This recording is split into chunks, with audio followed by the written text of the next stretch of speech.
Donc, nous avons aujourd'hui donc, le plaisir de recevoir Mathieu Fontaine. Vous êtes notaire à Saint-Paul-Trois-Châteaux. Nous avons également donc Vanessa Lalo. Vous êtes psychologue clinicienne, spécialiste des usages du numérique. Clémentine Piazza, fondatrice d'In Memory, une société spécialisée dans le deuil numérique, dont vous allez nous reparler. Et Benjamin Rosor, vous êtes fondateur de Transmissio, une société qui fait de la transmission de données et dont vous allez nous parler également. Pour ouvrir donc les échanges aujourd'hui, je vais me tourner vers vous, Mathieu Fontaine. Quels sont les enjeux de la mort numérique en termes de transmission aujourd'hui ? Alors merci, bonjour à tous déjà. Je suis très heureux de m'exprimer devant vous aujourd'hui sur ce sujet de la mort numérique qui intéresse beaucoup le notariat. Parce qu'évidemment, vous le savez tous, lorsque malheureusement nous arrivons à la fin de notre vie, et ça nous arrivera tous, on est obligé de passer chez le notaire pour que le règlement de la succession intervienne. Et ça fait une dizaine d'années aujourd'hui que les notaires s'interrogent non pas sur la façon de traiter les successions, parce que ça on sait faire depuis des centaines d'années, mais sur ces nouveaux usages qui existent et sur le nouveau contenu de vos patrimoines aux uns et aux autres, que l'on soit jeune, parce que pour les jeunes c'est une évidence aujourd'hui, ou que l'on soit jeune depuis un peu plus longtemps, il y en a quelques-uns parmi nous, et qui sont tout aussi utilisateurs et tout aussi consommateurs de cet écosystème numérique. Et il faut trouver des solutions sur ces questions numériques. Alors, c'est pas simple, parce que déjà, ce qui n'est pas simple, c'est de se dire, est-ce que votre mort sera concomitante à votre mort numérique ? Alors, cette question, vous pouvez me dire, bah oui, c'est évident, quand on va mourir, évidemment que sur l'environnement numérique, on va mourir aussi. Ben non, non, c'est pas évident, et c'est d'autant moins évident que ça a nécessité qu'il y ait une loi pour ça.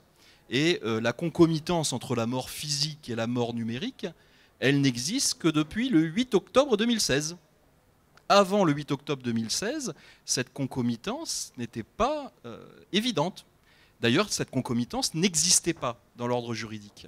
Donc il a fallu une loi pour dire, ben oui, quand on meurt physiquement, on meurt aussi sur l'environnement numérique. Maintenant, il y a une autre question. On meurt comment sur l'environnement numérique ? Alors ça, la loi n'est pas encore tout à fait claire là-dessus, puisque vous savez qu'en France, toute loi, quasiment toute loi est soumise à des décrets d'application. Ces décrets d'application, on ne les connaît pas encore. 2016, 2019, on ne les connaît pas encore. Ça, c'est l'administration française. Ça. Donc on a hâte de les connaître, mais cette loi, elle traite vos données personnelles, ce qui vous concerne à titre personnel. Mais il y a un autre problème, c'est dans cet environnement numérique dans lequel vous évoluez tous, il n'y a pas que des données personnelles. Ces données personnelles, c'est important de savoir ce qu'on en fait quand vous ne serez plus là. Parce que quand vous ne serez plus là, au sens large d'ailleurs, et Benjamin vous en parlera tout à l'heure. Il a une vision très intéressante là-dessus. Mais quand vous ne serez plus là, qu'est-ce qu'on fait des éléments autres que personnels qui composent votre patrimoine ? Eh ben, on va tenter de répondre à ces questions, j'espère, dans l'heure qui vient, dans ce joli environnement, vous avez vu, avec des touches betteraves et violettes. J'espère qu'on sera à la hauteur de cet enjeu et des réponses que vous attendez de nous, des questions que vous vous posez. Alors justement, l'empreinte numérique, l'identité numérique, ça se compose de beaucoup de choses différentes. Ce sont des comptes sur différents réseaux sociaux, ce sont des possessions immatérielles, des possessions numériques. Benjamin, je crois que vous êtes spécialisé sur ce sujet-là. Tout à fait. Donc, moi, je travaille sur le sujet de la transmission des comptes et services numériques des personnes. Et effectivement, on s'est aperçu en 2015 par une anecdote que je vais vous conter, puisque j'ai un ami comptable qui m'a expliqué qu'un de ses clients n'avait plus accès à son site internet, ce qui pour moi était un peu bizarre, mais je suis allé rencontrer donc cette personne qui n'avait plus accès à son site internet, et cet agent immobilier d'une petite ville de région m'a dit, en fait, c'est mon webmaster qui est mort. Et là, j'ai découvert que ce webmaster, qui était donc un informaticien indépendant, détenait toute la richesse de cette petite entreprise, puisque c'est lui qui détenait l'accès à ce site internet. Et à partir du moment où il est mort, les codes secrets étant dans son cerveau n'étaient plus accessibles, et bien effectivement, cet entrepreneur n'avait plus accès à son site internet. Alors j'ai essayé, c'est là où je me suis dit, on va essayer de sauver cette personne en essayant de trouver ces codes. Donc j'ai appelé la veuve. Et là, la veuve m'a dit, mais c'est son travail et c'était secret, et donc évidemment, il ne m'en a jamais parlé. Et donc, il a fallu qu'on trouve quelqu'un pour craquer l'ordinateur et pour arriver à trouver après les codes les uns après les autres. Donc tout ça, ça a entraîné une réflexion avec plein de sujets sur, finalement, en tant qu'individu, si je réfléchis à ce que je possède en numérique, ce que j'ai en numérique, je m'aperçois qu'il y a plein de choses qui seront accessibles si jamais je disparais. Si vous, là, vous vous dites, est-ce que j'ai un email? Si un jour, je ne peux plus mettre l'identifiant et le code d'accès pour atteindre ces emails, que vont devenir ces emails? Ma page Facebook, j'ai mon compte Facebook, que se passe-t-il si je ne suis plus là? Est-ce qu'elle reste en déshérence, pour donner un terme comme les assureurs? Est-ce que c'est un compte en déshérence? Est-ce que ce compte est transformé en mémorial? Est-ce que ce compte va continuer à parler à mes amis? Vous avez peut-être déjà tous vécu ce moment un peu difficile de la notification sur votre navigateur où on vous dit « Tiens, vous n'avez pas eu de nouvelles de votre ami Jean-Charles depuis quelque temps ». En fait, vous connaissez la situation de Jean-Charles, il est mort, donc c'est normal qu'il ne vous donne plus de nouvelles. Simplement, en Californie, Mark Zuckerberg, lui, il ne le sait pas, et donc il continue à faire vivre cette personne. C'est tous ces sujets-là de réflexion de notre identité numérique, notre vie numérique, notre patrimoine numérique existe. Que se passe-t-il le jour où on n'y a plus accès? Donc nous, ce qu'on s'est dit, c'est qu'il fallait qu'on se concentre sur les clés numériques. Donc finalement, les clés numériques, c'est quoi? C'est l'identifiant et le mot de passe. Vous avez tous vécu ce moment un peu difficile de « j'ai oublié mon mot de passe, il faut que je le redemande, c'est compliqué ces mots de passe, je ne sais pas quoi en faire ». Si je demandais là à la salle ce que vous faites de vos mots de passe, j'aurais un certain nombre de personnes qui me diraient « je les mets sur un petit bout de papier, je le cache dans mon portefeuille, j'ai mon propre système de codage avec mes propres jeux de mots, donc comme ça personne ne pourra trouver le mot de passe qui est caché dans mon carnet d'adresse et mes numéros de téléphone ». Et donc, évidemment, on ne pourra pas les récupérer. Donc nous, on se concentre sur ces clés numériques et on dit, vous devez les stocker dans un endroit sécurisé. Et ensuite, vous devez trouver des légataires, des héritiers. Et c'est là où on aura sans doute un débat avec Mathieu. C'est que, en fait, nous, on considère que l'héritier, ce n'est pas obligatoirement la famille. Mon compte mail associatif que je partage avec, parce que je suis dans une association, il n'a rien à faire entre les mains de mon épouse. Et puis même mon compte mail, il n'a rien à faire entre les mains de mon épouse. Parce que j'ai une vie qui peut-être ne la regarde pas et c'est très personnel. Vous savez, les sites adultère.com, etc., ça existe. Il y a beaucoup de membres sur ces sites-là. On peut se dire que finalement, je fais exprès, c'est de la provocation parce que c'est le cas extrême. Vous savez que ça, c'est un des sites, si vous décédez, qui sera le premier vu, parce que comme vous avez votre carte bancaire qui va être bloquée par votre ami banquier, il va y avoir une notification comme quoi la carte bancaire est en erreur. Et donc, votre notaire saura que vous aviez pris un abonnement à adultère.com. Donc après, comme ils sont sympas, ils ne le diront peut-être pas à votre épouse, mais en tout cas, sachez que c'est ça l'après-numérique aussi. Donc nous, on se concentre sur les clés. Après, on dit désigner des héritiers. Et puis après, allez voir votre notaire en disant « je fais des directives numériques et je souhaiterais qu'elles soient transmises et que ces directives numériques soient appliquées le jour où je décède ». Voilà, c'est notre sujet principal. Alors c'est vrai, Benjamin, qu'on ne va pas partager le même point de vue sur cette question-là, évidemment. Moi, j'ai le point de vue du droit, le point de vue juridique. Après, le point de vue de l'opportunité, le point de vue de la vie du quotidien, il est des fois différent, effectivement, du point de vue juridique. Mais si vous voulez, pour nous, les notaires, en tout cas, et pour la loi, on ne peut pas faire de distinction en fonction du support. C'est pas parce que le contenu sera numérique que son traitement successoral sera différent qu'un contenu écrit, qu'un contenu papier, qu'un contenu sur CD, qu'un contenu sur clé USB. Alors pour nous, du coup, effectivement, hein, on appliquera le même traitement juridique, quel que soit le support que vous utiliserez.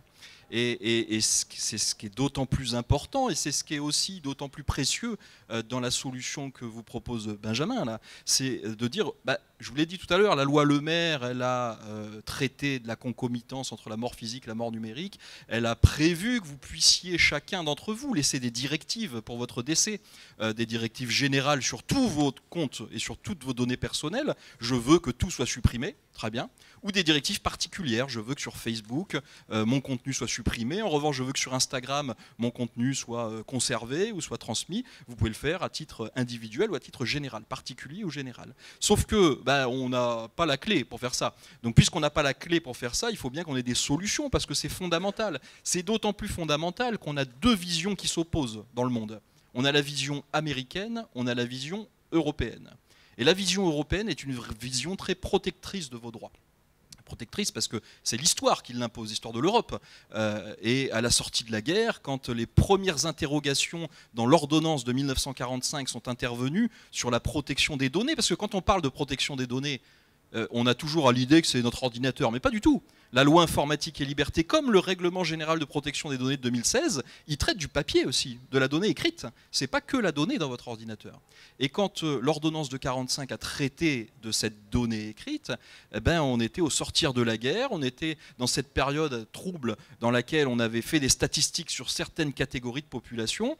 Donc il était fondamental de se protéger. On est resté sur cette vision très protectrice de la donnée personnelle en Europe, qui fait qu'on a une réglementation européenne qui est très stricte sur la protection. La réglementation américaine est totalement différente. C'est ce que disait Benjamin avec Mark Zuckerberg. Ils s'en foutent de savoir si vous êtes mort, si vous n'êtes pas mort. Si vous êtes mort depuis 10 ans, il va continuer à dire aux gens souhaitez-lui bon anniversaire.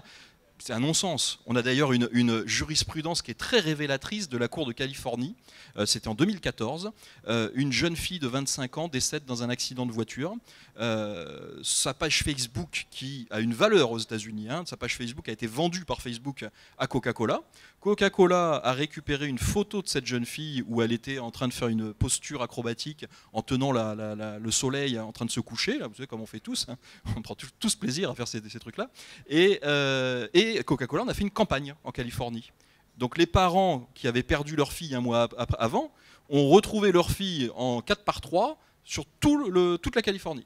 Donc ils ont attaqué évidemment Coca-Cola, ils ont attaqué Facebook en parallèle, et ils ont perdu.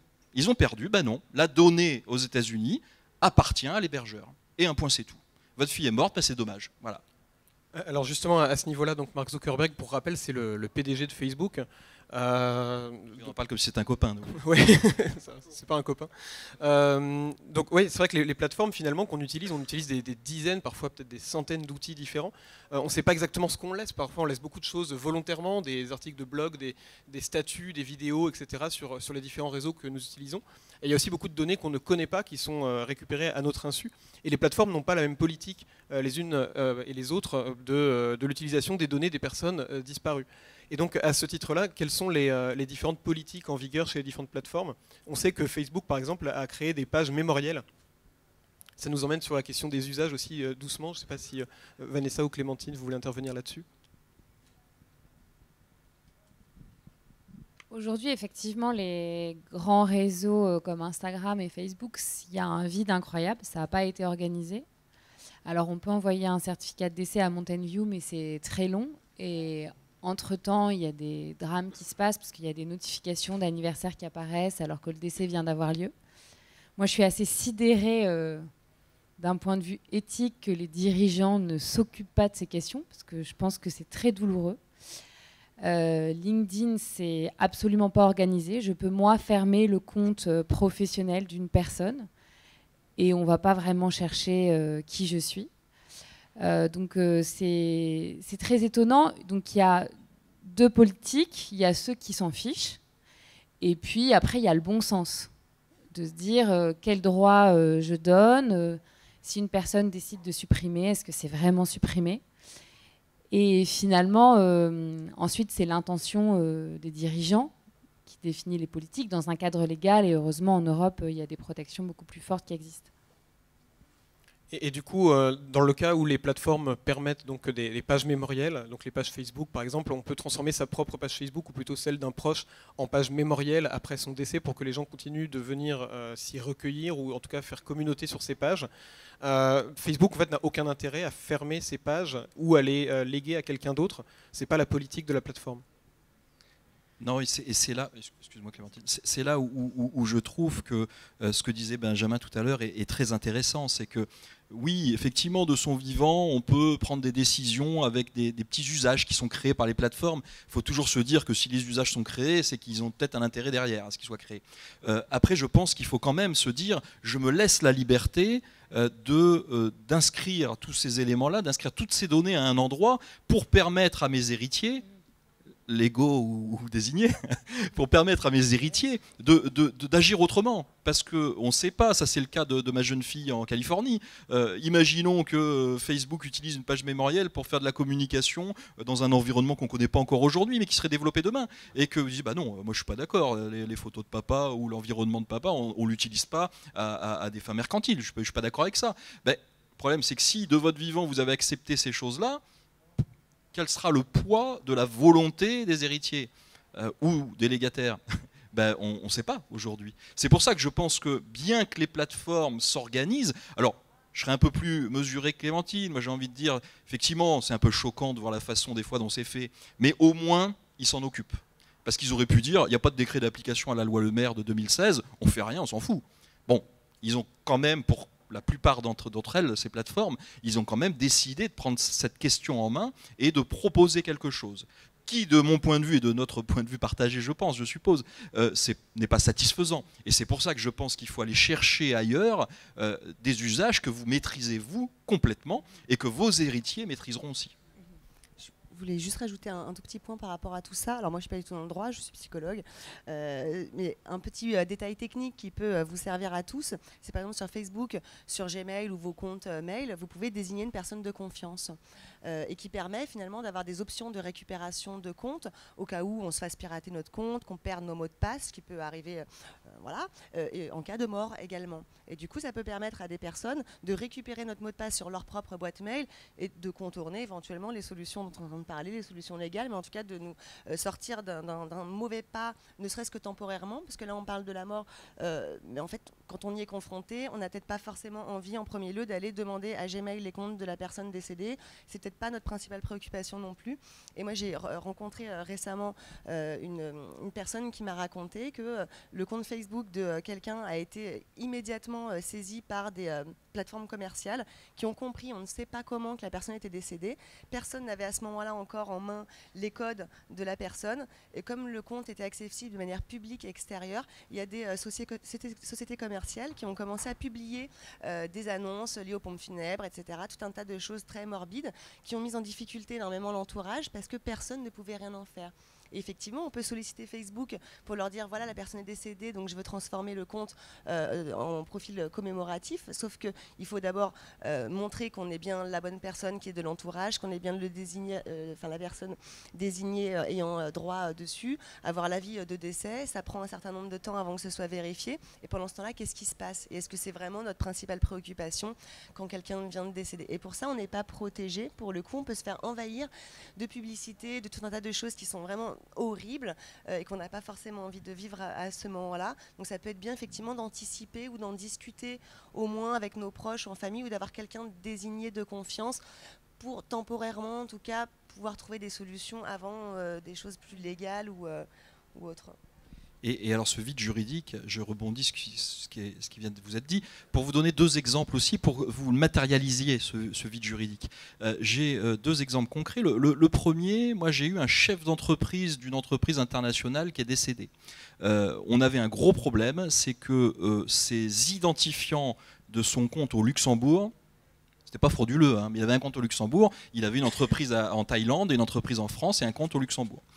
Et ces identifiants n'étaient contenus que dans un mail, parce qu'en fait il avait perdu ses premiers identifiants de compte et il s'était fait récupérer des nouveaux identifiants qu'il avait reçus par mail. On n'avait pas les identifiants de la boîte mail et on n'avait pas accès du coup à ces identifiants de compte en banque. Sauf qu'il y avait des enjeux très importants, des enjeux financiers très importants, de plusieurs millions d'euros. Il nous fallait impérativement avoir accès au compte en banque et que les héritiers aient accès au compte en banque, parce qu'on devait solder des fonds relatifs à un contrat international qui était important. Et on n'a pas pu le faire parce qu'on n'a jamais réussi auprès de Yahoo à récupérer les données. On nous a opposé le fait que c'était des données personnelles, qu'aucune directive n'avait été laissée par le défunt, et qu'à ce titre, il nous opposait l'interdiction de transmettre ces éléments. Dans les conditions d'utilisation, il était prévu que non, ça appartenait à Yahoo et que ça appartenait pas à la personne. Alors ça déjà, on a été très embêtés, d'ailleurs, c'est toujours en cours, hein. Il y a un gros litige international qui est en cours là-dessus, mais à cause de Yahoo, parce que si on avait récupéré les éléments, les héritiers auraient traité la problématique et on n'avait pas de conflit. Et j'ai un autre souci, et qui est fondamental, et c'est pour ça que je vous disais tout à l'heure, le droit, il y a une raison pour que le droit transmette aux héritiers. J'ai des jeunes gens qui sont venus me voir, non mais c'est pas de la provocation Benjamin, qui sont venus me voir en me disant papa avait des bitcoins. J'ai dit d'accord. J'ai dit alors est-ce que vous avez la clé cryptographique de vos bitcoins?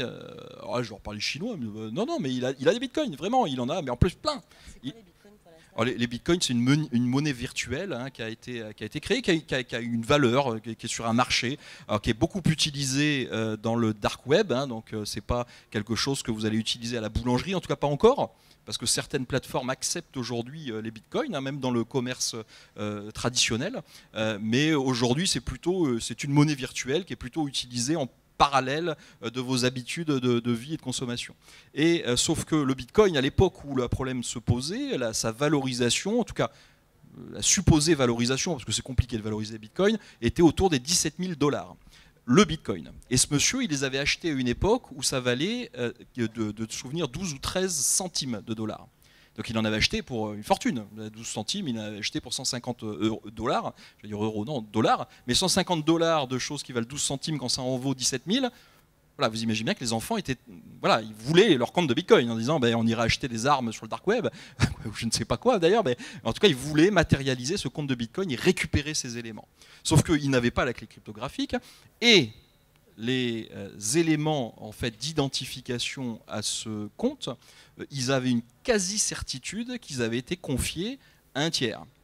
Sauf que évidemment le tiers il a nié totalement, et puis on n'a aucun moyen de le savoir. De toute façon, il n'y a pas de registre de ces éléments de Bitcoin. Il n'y a aucun moyen de récupérer ces choses-là. Et puis quand bien même elles aient été données à un tiers, de quelle façon, pourquoi, il les a récupérées, un point c'est tout.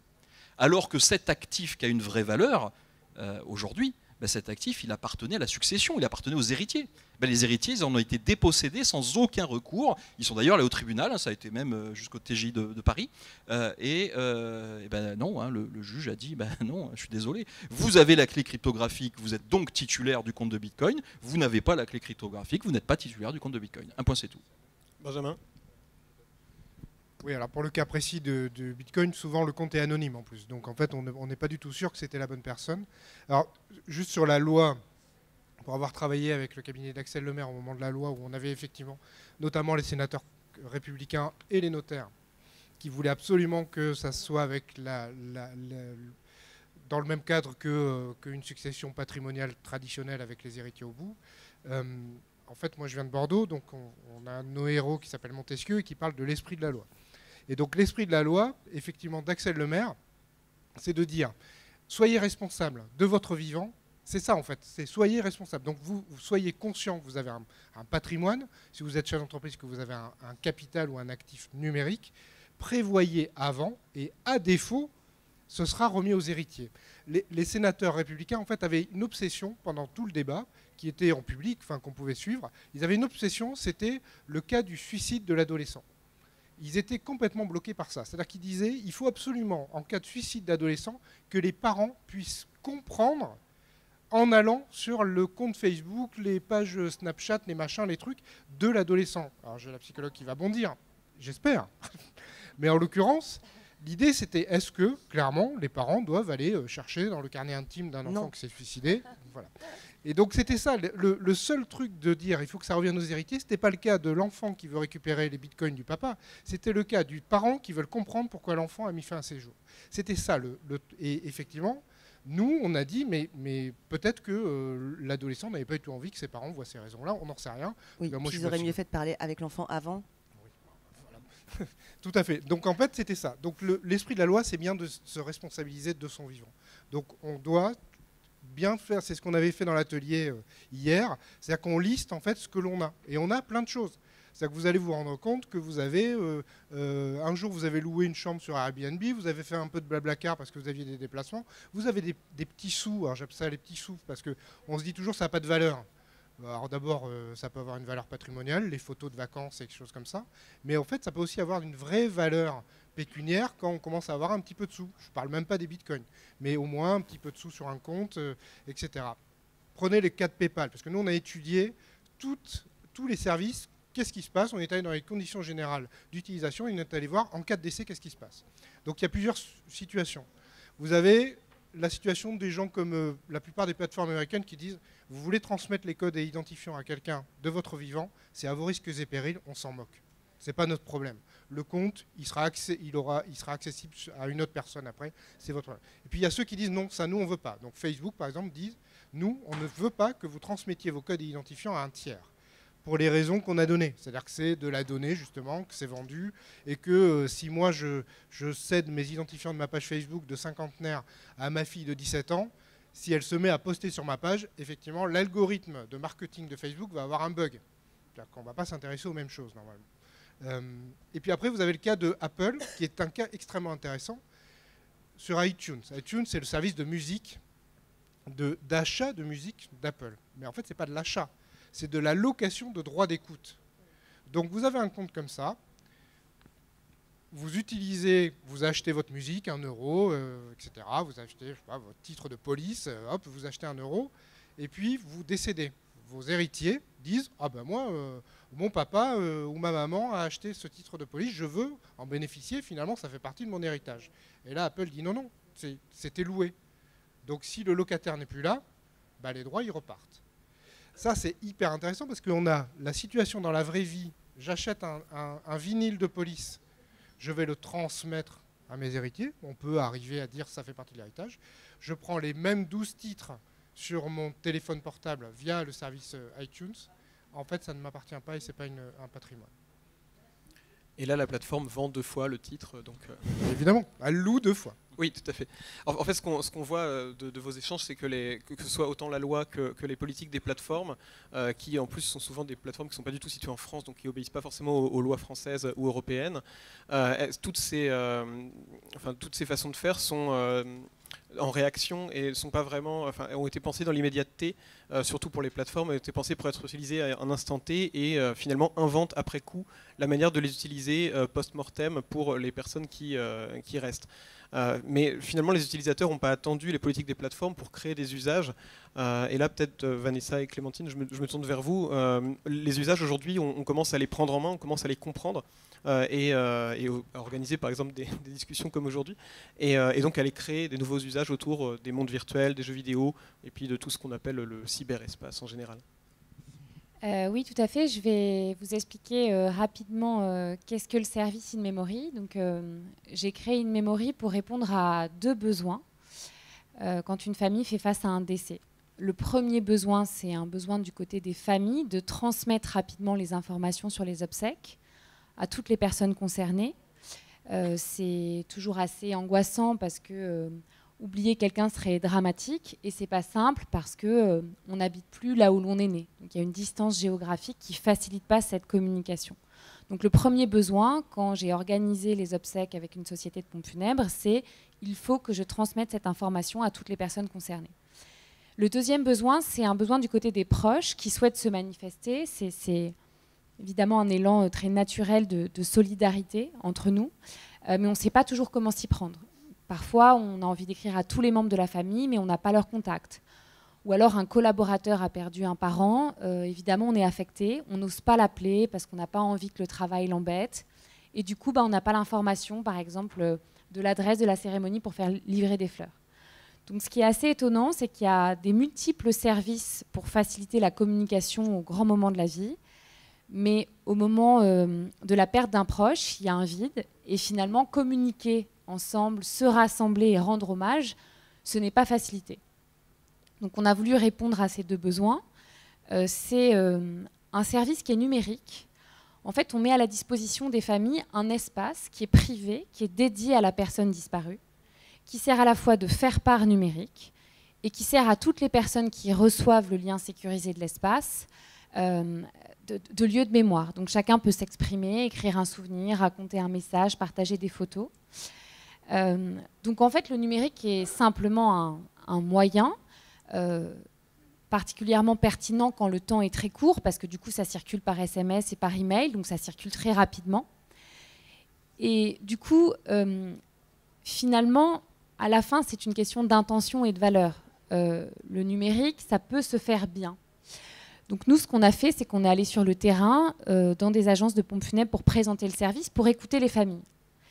Et on a essayé de comprendre ce dont elles avaient besoin pour se sentir à l'aise, pour rendre hommage sur une plateforme numérique. Il y a 3 choses essentielles. Je vais vous dire des évidences, mais malheureusement, toutes les plateformes ne les respectent pas. La première chose, c'est le respect de l'intimité. Donc les espaces sont privés. Vous ne retrouverez jamais un espace in-memory sur Google. C'est une fonction qui existe. On dit à Google, si tu vois in-memory, tu ne le ressors jamais dans tes moteurs de recherche, dans tes résultats. Donc l'intimité est parfaitement préservée. La deuxième chose essentielle, c'est évidemment la dignité. In-memory, c'est fait pour rendre hommage. Donc il n'y a pas de publicité, il n'y a pas d'autres contenus. Le problème avec Facebook aussi, c'est la mission du service. On est à l'aise ou pas avec cette plateforme, mais sa mission, c'est de partager des moments de vie. Ce n'est pas de rendre hommage. Et donc du coup, c'est 2 écosystèmes complètement différents. Chez nous, c'est pur, c'est sobre, il n'y a pas de publicité. Et c'est évidemment dédié qu'à ce moment essentiel et parallèle de la vie du quotidien. Et la troisième valeur, c'est l'universalité. L'état du deuil, c'est un état qui nous concerne tous. Donc le service est gratuit pour les familles. C'est quelque chose auquel on tient très fort. Et puis, notre travail au quotidien et ce qu'on essaie d'apporter, c'est de la simplicité. Ça, c'est mon défi. Je me dis, dans la façon de construire mon service, est-ce que je reste simple? Est-ce que je m'adresse bien à toutes les générations? Est-ce que je m'adresse autant aux personnes très numérisées qu'aux personnes moins numérisées? Et ça, c'est un savoir-faire de produit, d'interface, de compréhension, de remise en question permanent pour que, quand in-memory se retrouve entre les mains d'une famille, qui en plus est très éprouvée, l'usage soit naturel, rassurant et pas polluant. Et en fait, quand vous avez la bonne intention et les bonnes valeurs, les usages se passent. Aujourd'hui, le service, moi, ce qui m'a toujours marqué depuis le premier jour de notre existence, c'est la longueur des messages. C'est des messages à cœur ouvert. Les gens ont besoin de s'exprimer. L'expression guérit. Ça permet aussi de prendre conscience. Et les gens sont à l'aise parce qu'on les a mis dans un écosystème de protection. Et ils le sentent. C'est numérique, oui, mais ils sentent que l'intention est bonne. Et du coup, ils s'expriment. Et en plus, ils ont le temps de choisir leur moment d'écriture. Ça, c'est quelque chose qui est fort avec le digital. C'est que je peux écrire au milieu de la nuit. Je peux choisir mon moment où je vais trouver ces mots pour les partager avec les personnes qui sont concernées par ce décès. Et là, il y a quelque chose de magnifique qui émerge grâce à tous les proches. Ce n'est pas grâce à nous, c'est vraiment grâce aux intentions et aux émotions qui sont convoquées. Et les gens s'impliquent. Et voilà, c'est réconfortant, c'est juste et c'est protégé. Et pour rebondir sur la première discussion, nous, les données ne sont jamais vendues. Elles sont hébergées en Europe. On est dans les moteurs d'hébergement les plus sécurisés. Et si une famille décide de supprimer un espace, la donnée, elle est supprimée instantanément. Légalement, je pourrais mettre 5 ans à la supprimer. Ce n'est pas ce que je décide de faire. Donc il y a aussi une place au choix des entreprises de dire, en fait, je détiens un contenu qui me dépasse, qui est le contenu de la vie d'une personne, un patrimoine émotionnel très fort pour une famille. Ça devient des espaces très, très forts de lieux de mémoire. Qui je suis pour décider de durer au-delà des volontés des clients, quoi. Donc il est possible de faire les choses autrement et bien au-delà aussi de la législation européenne pour être encore plus proche du souhait des utilisateurs. Oui, Vanessa ? Madame voulait dire.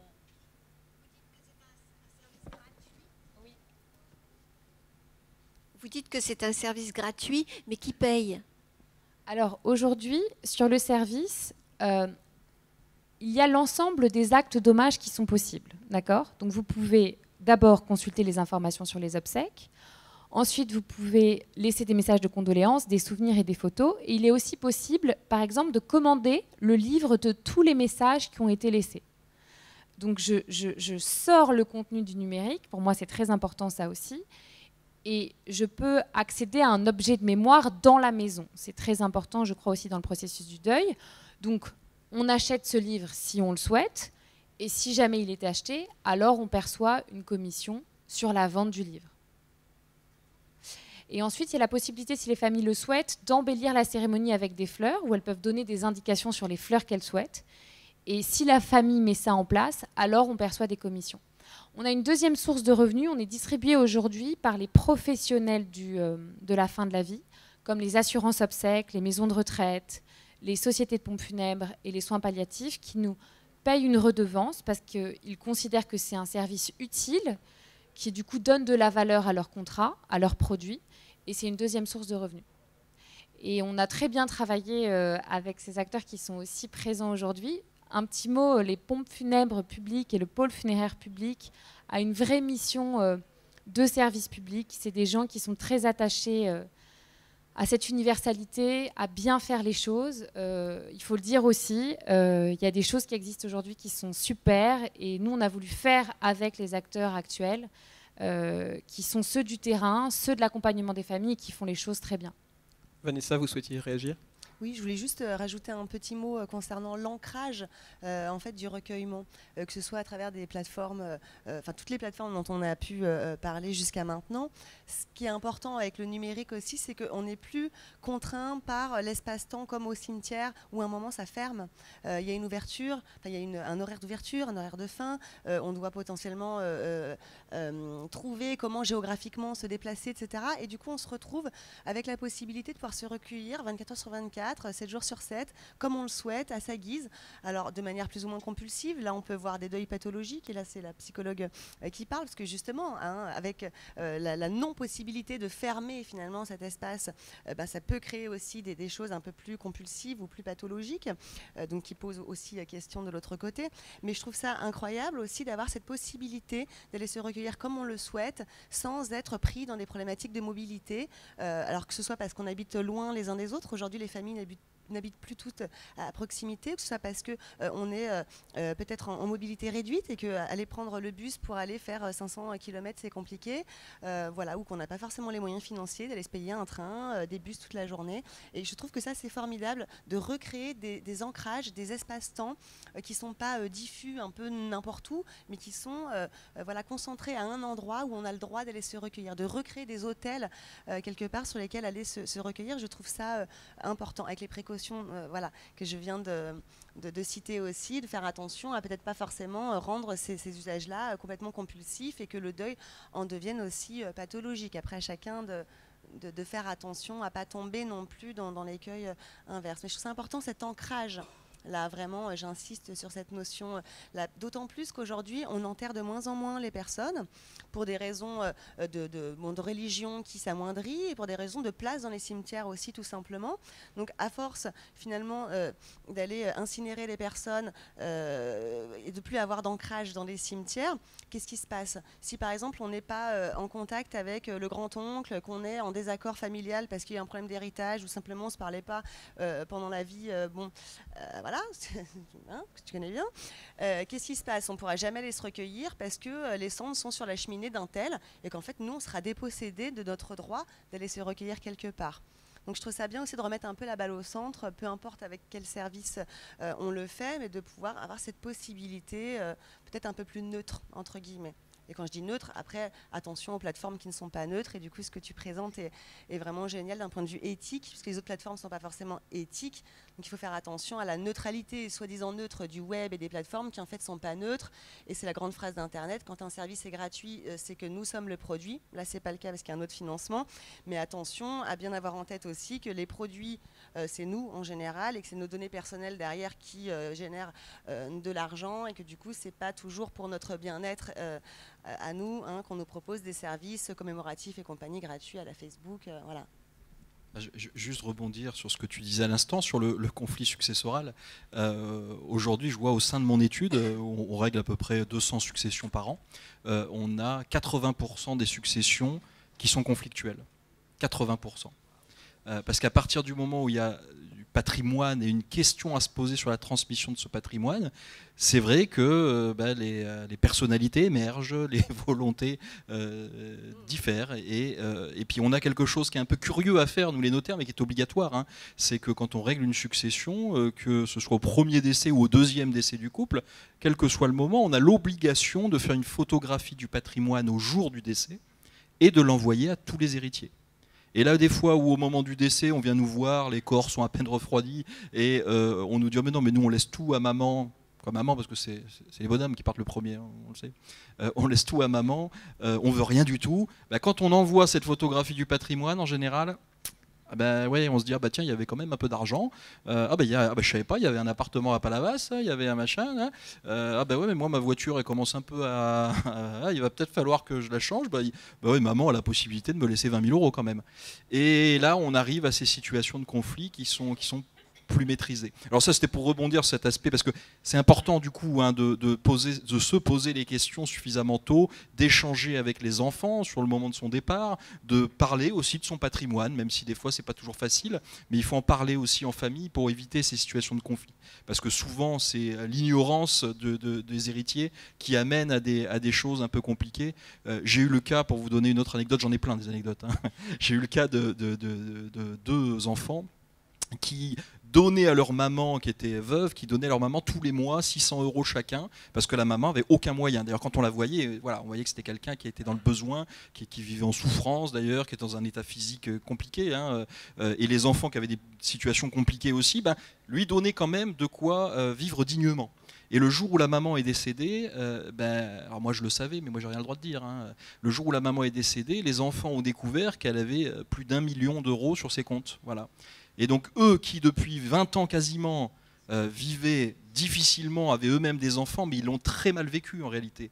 En se disant, mais nous, ça fait 20 ans qu'on se serre la ceinture, qu'un de nos enfants a dû travailler tous les soirs, tous les week-ends pour payer ses études, alors que maman, elle avait de quoi acheter la maison des 3 enfants, machin. Voilà. Et là encore, parce que on essayait d'inciter cette dame à parler de son patrimoine, mais c'était culturel, elle ne voulait pas. C'était quelqu'un de la terre en plus qui disait, mais non, mais en plus elle n'avait pas conscience de ce que ça représentait, et donc elle ne voulait pas. Mais voilà, et on a eu dans le deuil une situation compliquée, vraiment de violence de la vie de ce deuil. Et ce qui est dommage, parce qu'il suffisait juste de réussir à communiquer. Alors ça, c'était juste pour rebondir, et puis je voulais rebondir aussi sur ce que tu nous disais à l'instant, mais là, à titre personnel, c'est pas le notaire. Moi, j'ai du mal à exprimer mes émotions publiquement. Et je trouve que moi, le cimetière, c'est un endroit où je déteste aller. Pourtant, j'aimerais aller au cimetière parce que c'est le lieu où on se recueille et où on pense aussi à ceux qui sont partis. Mais c'est vrai que j'ai beaucoup de mal à le faire parce que c'est gorgé d'émotions et que dans ces moments-là, souvent, on lâche un peu prise et on n'est pas toujours à l'aise avec le lâcher prise les uns les autres. Et je trouve que ça, c'est vachement intéressant parce qu'effectivement, on a un endroit intime dans lequel on peut le gérer comme on le veut et le vivre au moment où on le souhaite et comme on le souhaite. Et je trouve que c'est très intéressant, effectivement. On rappelle que pour les plateformes et tous les outils numériques, bien sûr, ils ne sont jamais complètement neutres et il faut se poser la question de leurs moyens de se financer, de gagner de l'argent, pour savoir qu'est-ce qu'ils attendent exactement de nous, les utilisateurs et les utilisatrices, et notamment quand on ne paye pas 1 euro pour les utiliser, c'est que quelque part quelqu'un paye 1 euro, quoi. Et donc Facebook en vendant de la publicité dans un premier lieu. Sur nos données personnelles. Donc du coup, en fait, ça pose la question de la transmission des données et de la valeur des données personnelles post-mortem. Donc Benjamin, tout à l'heure, vous nous parliez des données dans le cadre de l'entreprise ou dans le cadre donc, de bitcoins ou de crypto-monnaies ou même juste d'un compte PayPal avec des euros dessus. Mais quels autres types de valeurs on peut imaginer pour les données personnelles de quelqu'un qui est décédé ? En fait, c'est toute la problématique. C'est-à-dire que moi, je rêve que quelqu'un me trouve la formule magique pour arriver à dire telle personne, le patrimoine numérique de telle personne vaut tant. Parce que ça voudrait dire que notre ami notaire pourrait dire aux impôts, je sais qu'il y a telle valeur, les impôts prendraient en compte le sujet, et enfin, ce serait bien intégré par tout le monde. Parce qu'en fait, aujourd'hui, comme ça n'a pas de valeur, c'est-à-dire qu'on ne sait pas, je ne peux pas dire combien ça coûte, sauf, effectivement, dire les bitcoins, mais ça, c'est de l'argent. Le compte PayPal, c'est de l'argent, mais tout le reste, les photos, l'œuvre de l'esprit d'une personne qui rédige des textes et qui laisse ça quelque part, les recherches, une vie de travail, enfin j'en sais rien. Ça, je n'ai aucun moyen aujourd'hui d'arriver à mettre une somme en face. Et donc, ça n'a pour l'instant pas de valeur. Puisque c'est ce qui si je ne peux pas mettre un chiffre, je ne peux pas dire que ça a de la valeur. Et c'est effectivement la réflexion du service fiscal. Dit, mais en fait, pour moi, ça n'a pas de valeur. Vous avez quelqu'un qui a... Sauf si, on prend l'exemple des photos, si la personne n'est pas un artiste photographe, si c'est juste des photos qui sont faites par un individu, ça n'a pas de valeur jusqu'au jour où Coca-Cola récupère la photo sur Instagram et en fait une affiche. Et Coca-Cola l'avait acheté 19 $. Voilà, 19 $ dans un compte. Voilà. Donc aujourd'hui, je n'ai pas... Oui.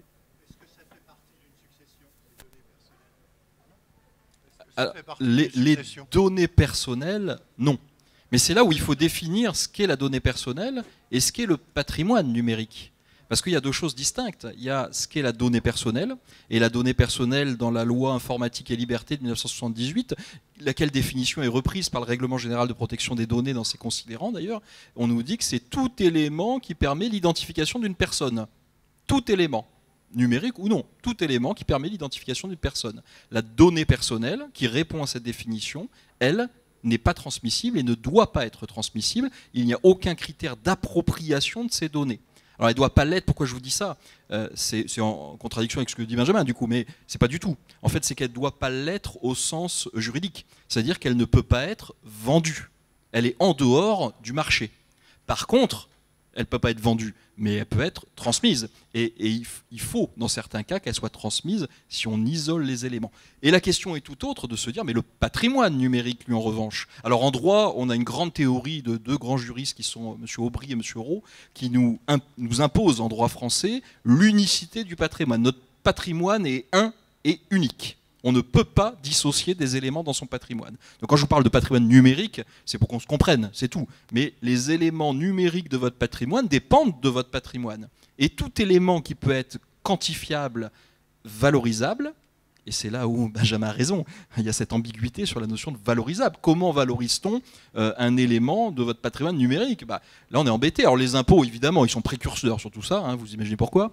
Eux, ils ont déjà défini toute la règle pour les bitcoins. Hein. On ne sait pas, nous, comment les transmettre, on ne sait pas ce que c'est, on ne sait pas comment... Mais eux, ils savent. Voilà. Et ils savent que quand ils vous disent même, c'est incroyable, hein, dans le Code général des impôts, que si jamais vous supposez qu'il y a des bitcoins, eh ben, vous devez en déclarer la valeur dans la succession. Vous supposez. Ah ben, enfin... on ne sait déjà pas où ils sont, on ne sait pas qui a la clé, on ne sait pas si un jour on va pouvoir les convertir en quelque chose de concret. Pour les impôts, c'est pas grave, c'est un actif, hop, ça doit être déclaré par le notaire. Alors, je vous rassure, parce qu'effectivement, on est officier public, mais on est aussi très prudent sur la règle fiscale. Parce que moi, quand on suppose qu'on a des bitcoins, je suis désolé, je suis incapable de déclarer une valeur aux impôts. Il faut avoir une logique juridique quand même. Mais par contre, on a un tas d'éléments d'actifs, s'ils ne sont pas traités fiscalement dans leur valorisation, on les traite civilement. Et il y a une différence entre le traitement civil et le traitement fiscal. Le traitement fiscal vous impose de valider une valorisation. Et ça, pour beaucoup d'éléments, comme le disait très justement Benjamin, on est incapable. Hein. Même si, effectivement, en France, je suis identifié, entre guillemets, comme un expert des questions numériques, même en l'étant identifié comme tel, je suis incapable de valoriser un patrimoine numérique. En revanche, civilement, il y a une règle qui s'applique. Et la règle civile, elle m'impose, quand j'ai des éléments concrets d'actifs patrimoniaux numériques, de les transmettre et de mettre en œuvre tous les moyens de transmission. Moi, j'aurais bien rajouté quelque chose juste qui ne concerne pas la fiscalité, le patrimoine à proprement parler, avec une valeur sur laquelle on pourrait capitaliser ou pas. Mais la question, par exemple, de quelqu'un qui a un blog qui ne coûte rien à personne, finalement, ou qui ne rapporte rien à personne, il a une valeur intellectuelle, émotionnelle, affective. Et qu'est-ce qu'on en fait de ça, par exemple, après la mort de quelqu'un ? Est-ce qu'on continue à l'entretenir parce que c'est ça qui va permettre que la personne reste vivante ? Parce que finalement, on aurait eu les peintures tangibles, on les aurait gardées, peut-être on aurait fait quelque chose, on les aurait exposées à la maison. Mais là, qu'est-ce qu'on fait quand c'est sur Internet ? C'est dématérialisé. Les données ne nous appartiennent pas vraiment parce qu'elles sont hébergées sur quelque chose sur lequel on n'a pas la main. Est-ce qu'on continue à payer l'hébergement d'un site ? Parce que si finalement ça coûte 15 € par mois, 15 € par an, puis qu'à la fin, c'était sur la carte de crédit de la personne qui est décédée, au bout d'un an, vous ne le saurez peut-être même pas, ça va fermer sans que vous ayez pu porter votre attention là-dessus. Si c'est sur un site gratuit, pour le coup, ça se fermera peut-être jamais, alors que vous auriez peut-être voulu le fermer parce que ça vous posera des questions de continuer à avoir tout ça actif alors que la personne est décédée. Mais ça pose aussi cette question du lien qu'on va pouvoir continuer à entretenir avec les personnes décédées après leur mort, du coup, sur ces espaces dématérialisés. Qu'est-ce qu'on en fait ? Est-ce que c'est le vivant qui va décider peut-être de ce qu'il veut en faire après sa mort et qui va dire au notaire, voilà ce que je veux qu'on fasse de mes données intellectuelles quelque part après mon décès ? Est-ce que c'est les héritiers qui vont considérer que ceci a une valeur pour tout un chacun qui veut continuer à le partager ? Au-delà de la valeur financière, etc., il y a aussi cette question de qu'est-ce qu'on est en train de faire à démultiplier toutes nos données partout et comment on va faire perdurer finalement aussi quelque chose après notre mort alors qu'on ne laisse plus ou de moins en moins, en tout cas, de traces tangibles. Dans la vraie vie, on laisse de moins en moins de choses, on fabrique de moins en moins de choses, on a de moins en moins de châteaux, de choses sur lesquelles on a mis notre empreinte réelle, tangible. Donc ça pose cette question de ce qui se passera après. Et ça, c'est très intéressant parce que j'ai une autre anecdote qui va vous intéresser. Sur un blog, justement. Alors, dans ma clientèle, on est dans une région très attractive par les gens du show business. Donc on a des gens qui font beaucoup d'œuvres. Et notamment, il y a de nouveaux usages sur l'écriture qui se fait sur des blogs. Et le problème du blog, c'est qu'on a une ambiguïté. Je l'ai eu récemment dans le cadre d'une succession. On a une ambiguïté entre l'hébergement du blog, qui était hébergé chez un hébergeur américain, donc avec la loi américaine. Alors, eux estimaient que c'était la loi américaine qui s'appliquait. Moi, je ne suis pas d'accord avec ça, mais bon, c'est pas le lieu de ce débat-là. Mais eux, en tout cas, la plateforme disait non, mais nous, on est soumis au droit américain, on est une plateforme américaine, on est hébergé aux États-Unis. Bon, c'est pas ce que dit le règlement général de protection des données, mais c'était leur point de vue. Et donc, ils nous ont dit, hébergé aux États-Unis, le contenu du blog nous appartient. Pour accéder au blog, il fallait des identifiants. Identifiants, c'est des données personnelles. Donc, les données personnelles, on nous a répondu, est-ce qu'une directive a été donnée par le détenteur du contrat pour que cette donnée personnelle soit transmise à quelqu'un, qui est un élément d'identification pour accéder à autre chose? Non, pas de directive. Donc, puisqu'il n'y a pas de directive, on ne vous communique pas les éléments d'identification. Et le contenu, de toute façon, il nous appartient. Parce que si les éléments d'identification, par exemple, est-ce que tu proposes, Benjamin, avaient été stockés quelque part et transmis, je suis certain qui ne serait pas battu, en fait. Parce que on avait une volonté, il y avait une directive, c'était transmis à quelqu'un. Que là, on n'avait pas les identifiants, donc ils étaient à l'aise, eux, on n'avait pas les identifiants, il n'y avait aucun élément pour permettre leur transmission, et eux nous revendiquaient le fait que le contenu était hébergé aux États-Unis, ça appartenait... D'où l'intérêt de toujours sauvegarder la base de données de son blog ou ses vidéos ou autres. C'est très important, ces notions de contrôle, je pense. J'ai assisté ce matin à la conférence de Christophe Fauré qui disait il est important de s'abandonner à l'intelligence du processus naturel du deuil. Mais comment on fait quand on n'a pas le contrôle des choses pour justement s'abandonner à ce processus naturel? Si jamais on considère que c'est important de garder quelque chose ou de le fermer et qu'on n'en a pas le contrôle, il y a des éléments exogènes à un processus qui est censé être naturel. Donc qui a les droits, qui peut modérer, qui peut choisir de laisser un message d'hommage ou pas, comment on donne les droits d'administration. Ça, c'est des questions essentielles sur la valeur émotionnelle et de ne pas avoir le sentiment qu'on nous vole notre deuil. Aujourd'hui, sur Facebook, la plupart des messages qui ont lieu, c'est sur la page de la personne, très rapidement. Alors, on sent que les gens sont mal à l'aise, les messages sont assez courts, mais la famille ne peut rien contrôler. Et ça arrive instantanément. Donc, alors, oui, on peut créer des groupes fermés. Déjà, c'est hyper compliqué de créer un groupe fermé, donc c'est excluant numériquement. On peut faire mais en fait, le deuil, il y a des réactions immédiates, et je n'en ai pas le contrôle. Et ça, c'est très perturbant. Donc, il y a aussi cette notion de est-ce que l'utilisateur, il peut décider de supprimer, de garder, de sortir du numérique pour que ça vienne du papier, de le garder en ligne. Puis il y a la question aussi, pardon, juste une petite seconde. Là, je parlais de faire persister la personne après son décès parce que les choses sont dématérialisées et que finalement, encore une fois, on produit de moins en moins dans le tangible. Donc, ça pose cette question de comment faire persister. De l'autre, en France, on a quelque chose qui s'appelle le droit à l'oubli. Qu'on a le droit de faire appliquer. Il suffit de saisir la CNIL ou de saisir n'importe quelle plateforme pour dire voilà, je veux rectifier les données de mes libertés, enfin de mes données en termes de liberté individuelle, je veux que ce soit supprimé tel registre, etc. Comment on fait quand on est mort? Et est-ce que la personne de son vivant aurait souhaité que finalement on fasse encore une fois persister ces données, son empreinte numérique? Peut-être pas. Donc il faut qu'on se pose aussi cette question entre nous, qu'on aille voir le notaire ou pas, en tout cas qu'on se pose au moins ces questions de est-ce que je voudrais faire appliquer mon droit à l'oubli, est-ce que je voudrais continuer à faire persister mon empreinte numérique après ou pas. En tout cas, ça fait partie de ces questions qui en termes de droit sont pas très claires, parce qu'effectivement, comment on fait valoir son droit à l'oubli quand on est décédé, je ne sais pas. Alors peut-être Benjamin, une dernière réaction avant de donner la parole à la salle. Et pour aller effectivement encore plus loin, c'est-à-dire qu'en fait, là on est en train de parler de la réputation. C'est-à-dire est-ce que la réputation de la personne va perdurer? Quand vous avez une personne qui meurt, en fait vous finissez par avoir un souvenir de cette personne. Et ce souvenir, il est heureux, vous transformez les histoires, vous gardez ce souvenir, ou c'était quelqu'un que vous n'aimiez pas et donc ça restera quelqu'un que vous n'aimiez pas, mais c'est tout à fait personnel. Aujourd'hui, sur le numérique, vous avez la réputation de cette personne qui va rester.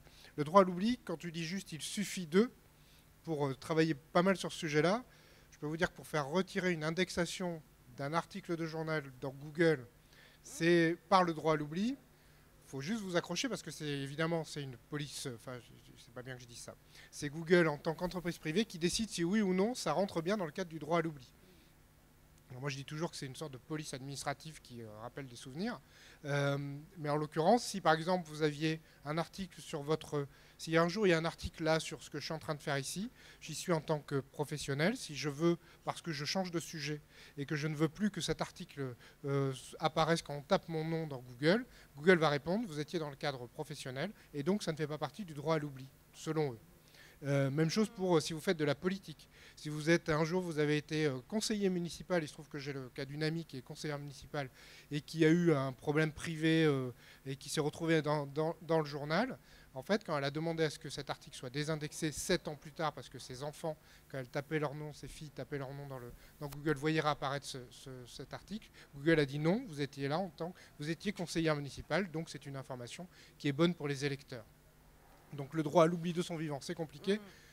Quand on est décédé, c'est encore plus compliqué. Donc c'est une fois de plus, il faut arriver à être en réflexion en amont pour se dire mais qu'est-ce que je veux laisser, qu'est-ce que mes écrits, mes photos, mes productions numériques, et elles sont nombreuses. Sachez qu'elles sont nombreuses, si vous réfléchissez un peu à ce que vous faites, vous allez voir que c'est très nombreux. Qu'est-ce que je veux qui reste et quelle image je veux laisser? Alors si c'est trop difficile, je conclurai là-dessus de penser à votre mort future. Pensez à autre chose, c'est-à-dire que moi je travaille beaucoup sur les gens qui quittent les entreprises. Ou les associations, ou les organisations en général. En fait, finalement, la mort, c'est juste l'illustration la plus dure et définitive d'une rupture ou d'une séparation. Donc, si vous étiez dans une entreprise, que vous avez fait des productions dans le cadre de cette entreprise ou de cette organisation avec votre nom et que vous ne voulez plus que ce soit associé à votre nom, vous allez penser à comment je peux enlever ces contenus-là. J'ai eu la semaine dernière une personne que j'avais interviewée il y a 5 ans, une Française qui ouvrait un restaurant à New York et qui m'a demandé de retirer les tweets qui parlaient d'elle, l'article que j'avais publié sur un site, parce qu'elle avait divorcé et qu'elle changeait de restaurant et que son ex-mari lui faisait un procès dès que son nom était associé au restaurant d'avant. Donc vous voyez, même ça, le divorce, c'est bien aussi de penser à ça. Ça permet de bien, c'est une bonne rupture, ça. Les notaires, ils font pareil, ils parlent aussi de ça. Et ça pose des questions d'éternité finalement, parce que si on a mangé dans un restaurant qui ne nous a pas plu une fois et qu'on met un commentaire acerbe, ce commentaire durera combien de temps en fait? Est-ce que ce restaurant mérite d'avoir ce commentaire acerbe pendant 10 ans, 20 ans, 30 ans, 50 ans? Aussi longtemps que durera pas le droit au TripAdvisor. progrès, ouais, ça c'est sûr. Ouais. Merci beaucoup, merci à vous quatre. On va passer la parole à la salle s'il y a des questions. Je sais, monsieur.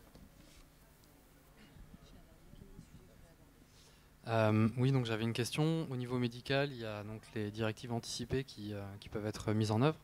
Est-ce qu'au niveau numérique, il y a quelque chose d'équivalent ou est-ce qu'on peut imaginer quelque chose d'équivalent? C'est un peu ce qu'on évoquait tout à l'heure avec la loi Le Maire du 8 octobre 2016 qui a fait ce traitement en fait, de la donnée personnelle, hein, pas de la donnée patrimoniale, mais de la donnée personnelle, en prévoyant dans la loi qu'il était possible de son vivant de donner des directives générales qui s'appliquent à toutes les plateformes et à tous les hébergeurs, ou des directives particulières qu'on souhaite déposer sur chacune des plateformes de façon indépendante pour ne pas manifester la même volonté en fait auprès de chaque plateforme. Sauf que la loi Le Maire a prévu que ces directives devaient être déposées d'une certaine manière, laquelle manière devait être précisée dans un décret d'application qui n'est pas sorti aujourd'hui.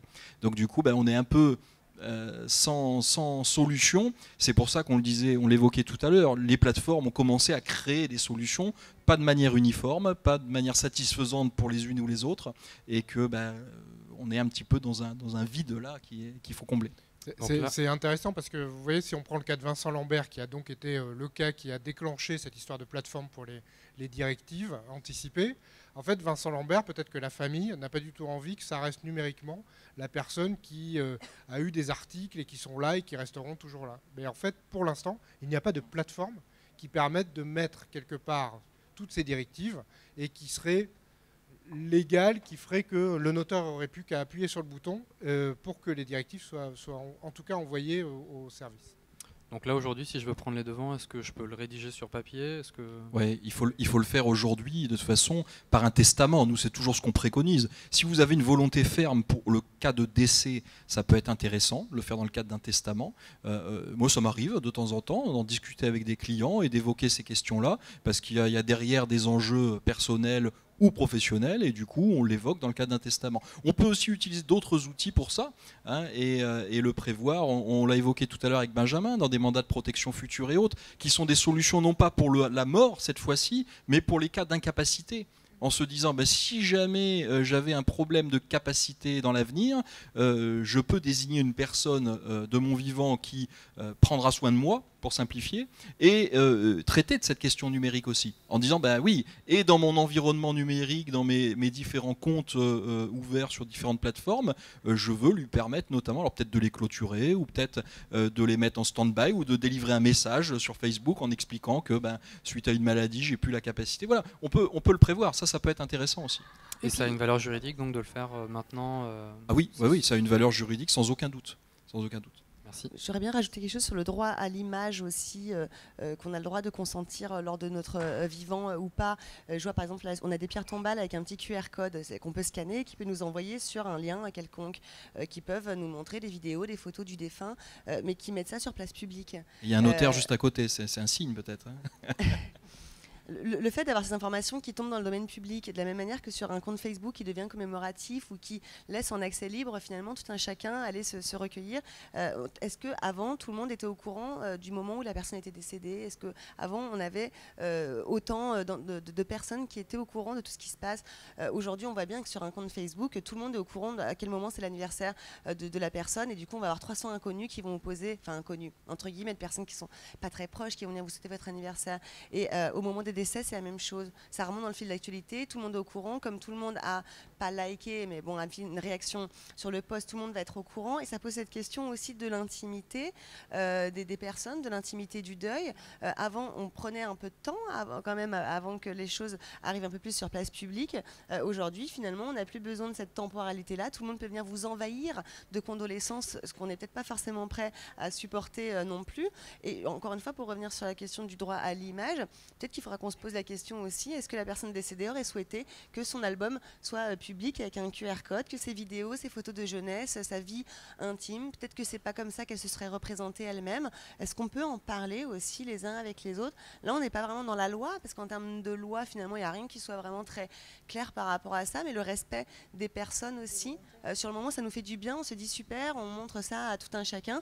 Mais c'est vrai que la question de l'intimité, de la pudeur, de la mort, du deuil, de l'entourage, est-ce qu'on a vraiment envie que ça touche massivement comme ça autant de personnes qui ne sont pas forcément proches, d'où les solutions comme celles que tu proposes, qui peuvent aussi remettre cette bulle là où c'est comme si on allait se recueillir au cimetière ensemble, sans peut-être laisser tout un chacun venir comme ça faire irruption ou effraction, parce que c'est aussi traumatique ces moments de mort et de deuil, et on n'a peut-être pas forcément envie de les partager avec tout le monde.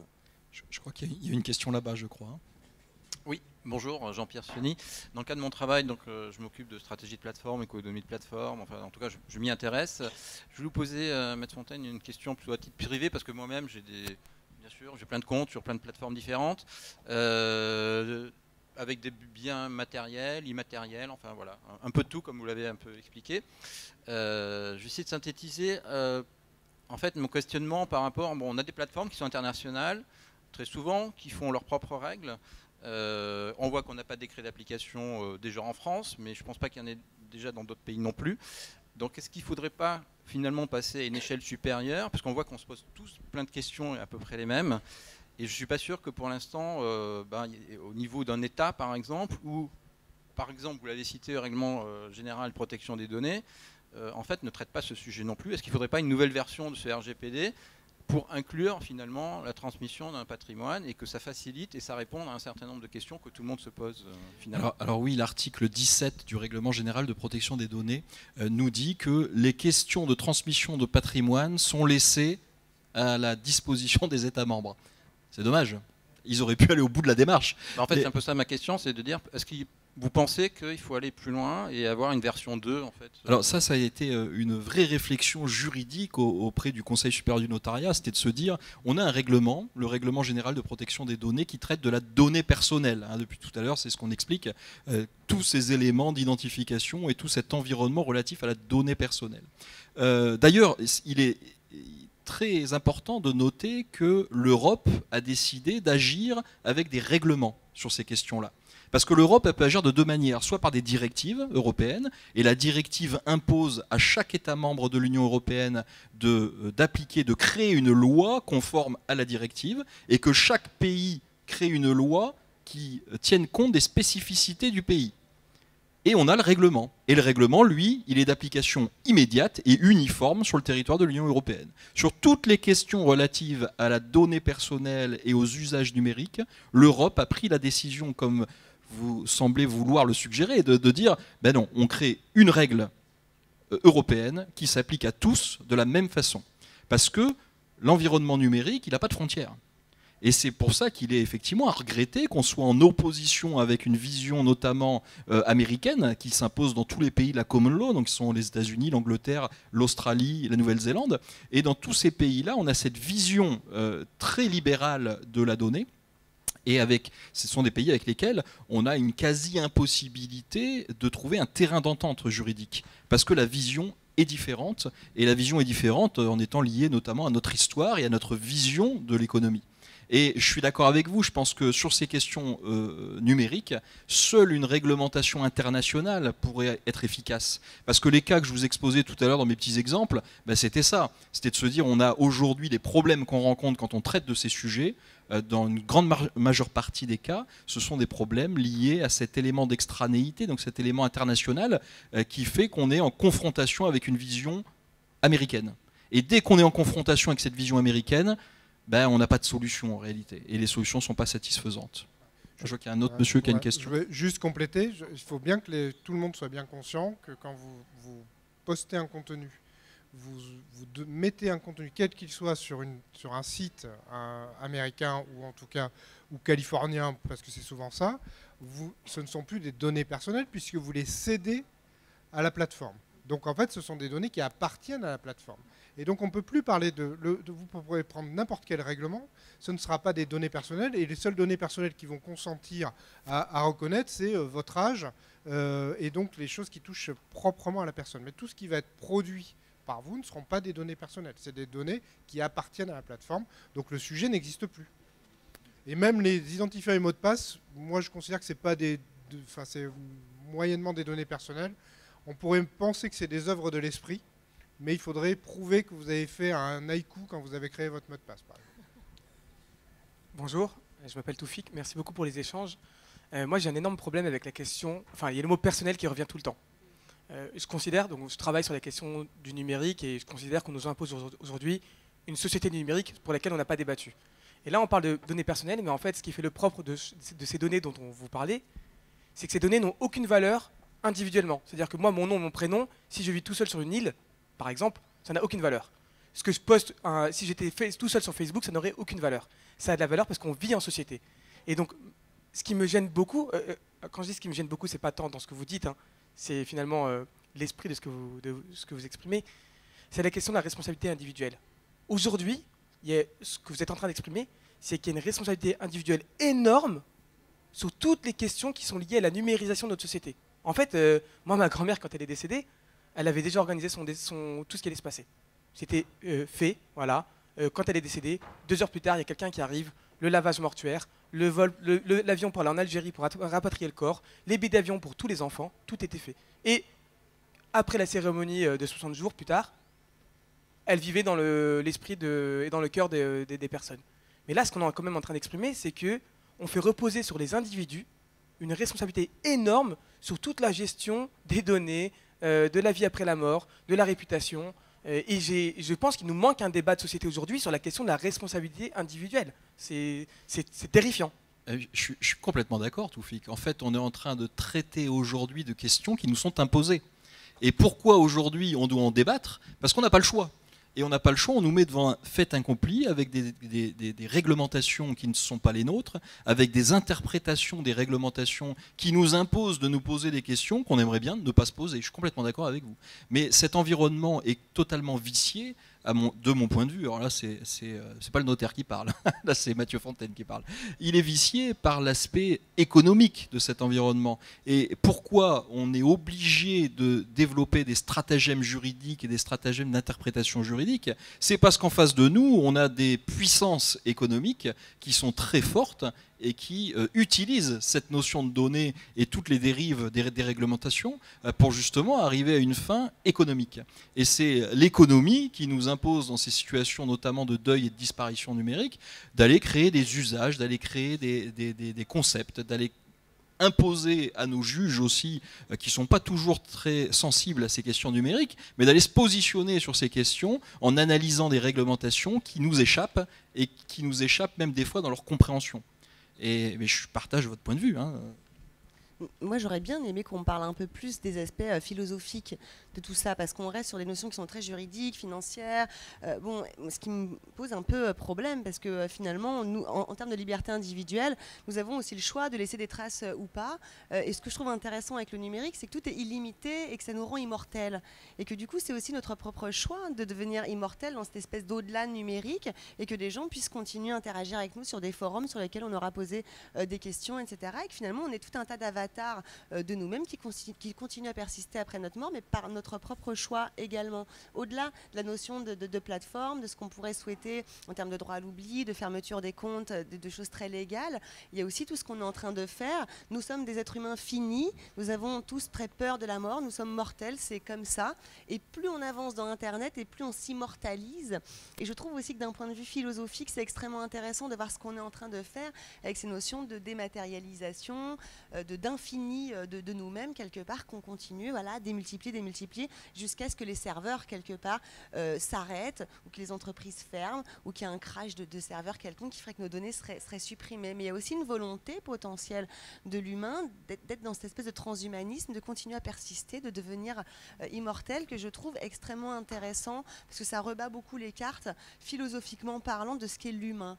Et ce que je trouve très intéressant, c'est que plus on avance dans le numérique, plus on met de la mort dans nos discussions, plus on invente des morts, comme là Bernard Tapie qu'on vient d'annoncer mort, hop c'était faux, mais bon, je ne sais pas si vous avez vu une dépêche AFP ce matin, en fait il n'était pas mort, c'était Le Monde, je crois qu'il a annoncé ce matin. Bon bref, on crée de plus en plus de pages Facebook de personnes décédées, plus on avance dans le numérique, plus il faut qu'on remette de la mort. Si vous consultez Doctissimo, vous avez toutes les chances de savoir que vous aurez des métastases, etc. Parce qu'en fait, on va tous mourir. Bon, alors qu'en vrai, l'information fiable scientifique, elle mettra 12 pages avant d'arriver jusqu'à vous. Parce que ce qui remonte en premier, c'est tout ce qui est lié à la mortalité. Et je trouve ça intéressant de voir ce qu'on est en train de faire aussi en ce moment dans notre société, qui nous rend complètement immortels. Pardon, je change complètement de sujet. C'est vrai que l'aspect juridique et tout, je me dis, c'est peut-être pas forcément toujours le truc... Et pour rebondir sur ce que tu dis, ce qu'on voit sur les espaces in-memory, c'est que c'est fidèle à la vie parce que c'est choisi comme message. Donc peut-être qu'il y a un entre-deux entre on est en train de s'immortaliser, mais comment est-ce qu'on peut sélectionner ce qui va nous survivre? Aujourd'hui, quand vous regardez un appareil photo, les photos ne traduisent pas, on en prend tellement, ça ne traduit pas la personne. Ce qui traduirait la personne, ce serait de lui dire « Est-ce que tu peux me choisir 10 photos importantes pour toi et me les raconter ?» Et donc, comment est-ce que on arrive à sélectionner ce qui va nous survivre? Parce que ce qui est intéressant, la mémoire, elle est sélective, en fait. Enfin, c'est ça le processus. Et sur in-memory, parfois, ça va être 100 messages qui vont dire parfaitement la singularité d'une personne, ou 10, ou 20, mais ce n'est pas 5000 photos. Et c'est dingue comme chaque chose est unique et révélateur, et on voyage, nous, dans la nature humaine à travers ça, et c'est magnifique, mais on sent que c'est fidèle, parce que c'est sélectionné, parce que j'ai choisi ces 10 mots-là, parce que j'ai choisi, par exemple, j'ai lu un message qui m'a marqué cette semaine, où la personne s'adresse à la personne défunte et dit « Chère Annie, je vous ai croisée place des Vosges, vous vous êtes levée et vous vous êtes mise à danser. C'est un des moments qui m'a le plus appris. » Elle raconte cette personne à travers une façon de dire bonjour en dansant. Et on sent comme c'est immense et comme c'est révélateur. Et donc du coup, comment j'organise aussi ma propre sélection et comment j'invite ensuite les autres à rendre hommage, et donc à travers un processus sélectif, pour que ce soit fidèle à ce qui va rester, quoi, à ce que je veux qu'il reste. Merci beaucoup. Alors, s'il n'y a pas d'autres questions, en guise de conclusion, je voudrais vous interpeller sur un dernier sujet. Qui est donc ce nouveau champ de recherche appliquée, on pourrait dire, qui est aujourd'hui irrigué, enfin qui est naissant, qui existe surtout aux États-Unis, un petit peu au Japon, pas tellement en Europe, et qui est aujourd'hui irrigué par les données personnelles qui certainement ont une valeur, et là pour le coup vraiment une valeur plus affective pour les personnes. Ce champ-là, c'est ce qu'on appelle les Tana Technologies en anglais, donc on peut franciser le terme. Et qui permet, donc c'est une panoplie de services nouveaux qui permettent de vivre après la mort, ou en tout cas de continuer à avoir une action après sa propre mort ou la mort d'un proche. Je vais citer quelques exemples. On a donc une société américaine qui s'appelle Digital Legacy, qui propose la tombe connectée avec un QR code qui permet, donc Vanessa vous l'aviez cité, qui permet donc de diffuser ses albums photos, sa musique favorite ou de laisser des commentaires sur sa tombe. On a également des chatbots, alors c'est plus expérimental, mais donc ces agents conversationnels écrits qui permettent de chatter avec une personne qui est décédée et de se voir répondre avec des réponses soi-disant intelligentes basées sur les données personnelles de la personne en question. Et enfin au Japon, on a donc des essais qui ont été faits de robots domestiques à l'effigie d'une personne décédée. Alors c'est des petits robots avec un écran où on peut afficher le portrait. Et qui, donc ces robots sont en service pendant 49 jours, qui est la durée du deuil au Japon, et qui permettent donc de laisser partir si on veut la personne. Voilà, on en a plein d'autres. Par exemple, il y a Grant Will également aux États-Unis qui permet d'envoyer des messages après sa mort. Alors il précise sur le site internet, c'est à ses proches et à ses ennemis. Donc le message d'insulte qu'on n'a jamais osé envoyer, on peut l'envoyer une fois qu'on est mort, c'est pratique. Voilà, donc au-delà de la plaisanterie, je voudrais avoir votre regard en guise de conclusion sur ces Tana technologies. Qu'est-ce qu'on peut en attendre? Est-ce qu'il y a quelque chose à en attendre finalement? Moi, je me sens très démunie. À titre personnel, ça m'angoisse beaucoup tout ça, mais je pense qu'il faut écouter les médecins et les psychologues pour s'assurer que le processus de deuil puisse se dérouler. Enfin, je pense que vraiment ce matin, ce que disait Christophe, qu'il y a un processus, que ce n'est pas qu'un état, qu'il y a un processus qui est en nous, qui s'opère et qui permet de continuer à vivre. Si c'est au service de ça, très bien. Si c'est pas au service de ça, ça m'inquiète. Mais... Oui, moi sur le principe, je trouve ça plutôt effrayant, mais ça encore, c'est une vision personnelle. Après, si ça répond à un besoin de l'humain de vivre son deuil d'une autre manière aujourd'hui, pourquoi pas? Mais alors là, ça me dépasse un petit peu. J'ai peur que derrière ces idées, derrière ces concepts, il y ait plutôt une économie, là encore une fois, et qu'on cherche plus à profiter de cette phase, même courte quand on est au Japon, du deuil, et en profiter économiquement, plutôt que d'amener un vrai apport dans cette phase de deuil. Et je crains qu'une nouvelle fois dans cet environnement numérique, ce soit l'économie qui vienne gâcher un petit peu les belles opportunités, alors que là, on a entendu tout à l'heure de deux belles opportunités de vivre le deuil un peu différemment. Là, j'ai peur qu'on dévie un petit peu avec ces idées-là. Et puis, ça pose la question du deuil pathologique aussi. Là, le chatbot de cette Russe qui a enregistré tout ce que son petit ami lui avait écrit comme SMS, comme mail, etc., pour faire comme s'il continue à converser, pose la question est-ce qu'on peut vraiment sentir que la personne est vraiment décédée si on continue à l'incarner à travers un objet technologique, que ce soit un hologramme, comme on avait pu en discuter, qui nous fait croire que la personne est encore là. Bon, ça pose cette question, comme aujourd'hui, les choses, encore une fois, ne sont plus si tangibles que ça. On n'a pas forcément le corps mort de la personne sur laquelle on peut aller se recueillir et faire ses étapes de deuil. On a quelque chose de numérique qui peut nous faire croire, avec cette espèce inquiétante étrangeté, comme l'expliquait Freud à l'époque, finalement, que la personne pourrait être encore là. Moi, j'ai vécu, par exemple, une expérience assez bizarre de quelqu'un qui était décédé, que j'avais gardé en ami Facebook, qui un jour m'a fait une demande de vie sur Candy Crush. Et là, je me suis dit, mais tu m'étonnes qu'elle me fait une demande de vie. Et ça m'a fait une sensation, je me suis dit, mais pourquoi est-ce que j'ai gardé cette personne en ami? Elle est décédée. Alors entre le voyeurisme qu'on peut avoir d'un côté et le fait de se dire si je supprime la personne, qu'est-ce que ça veut dire supprimer? Ça veut dire tuer. Je la tue une deuxième fois, quelque part. Est-ce qu'on n'attend pas que les choses se passent à notre place, sans nous ou avec nous, peu importe, mais qu'est-ce qu'on fait? Et si ça se trouve, on va avoir de plus en plus de personnes décédées dans nos comptes Facebook. Comme Facebook, c'est de moins en moins de jeunes qui l'utilisent et de plus en plus de personnes âgées. Bon, enfin âgés entre guillemets, mais en tout cas les 11-15 ans ne s'inscrivent plus du tout sur Facebook. On pose la question de qu'est-ce qui va rester finalement dans nos amis Facebook si on n'en supprime plus aucun, qu'on reçoit des demandes de vie Candy Crush des uns et des autres, qu'on propose de sauter leur anniversaire parce qu'on a oublié de faire passer le profil en commémoratif et que Facebook ne sait toujours pas que la personne est décédée. Qu'est-ce qu'on est en train de faire aussi? Donc on peut se faire croire quelque part que la personne est encore là. Quand le conjoint continue à alimenter le profil Facebook parce que la personne ne veut pas lâcher prise et que d'un coup on ne sait plus qui est en train de parler, que notre mur Facebook nous fait apparaître sur le fil d'actualité des messages comme si c'était le défunt qui est encore en train de nous parler, il y a quelque chose qui se passe dans notre tête et on est un peu dans le déni, dans les phases de deuil aussi. On ne veut pas forcément admettre que la personne est partie.